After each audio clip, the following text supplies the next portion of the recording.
தற்கொலை செய்து கொள்பவருக்கு அல்லாஹ் வழங்கும் தண்டனை.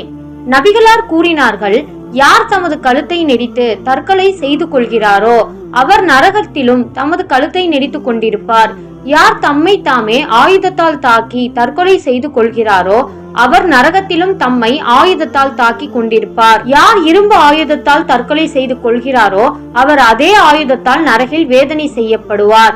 யார் மலையின் மீதிருந்து கீழே குதித்து தற்கொலை செய்து கொள்கிறாரோ அவர் நரக நெருப்பில் தள்ளப்பட்டு மேலிருந்து கீழே என்றைக்கும் நிரந்தரமாக குதித்து கொண்டே இருப்பார்.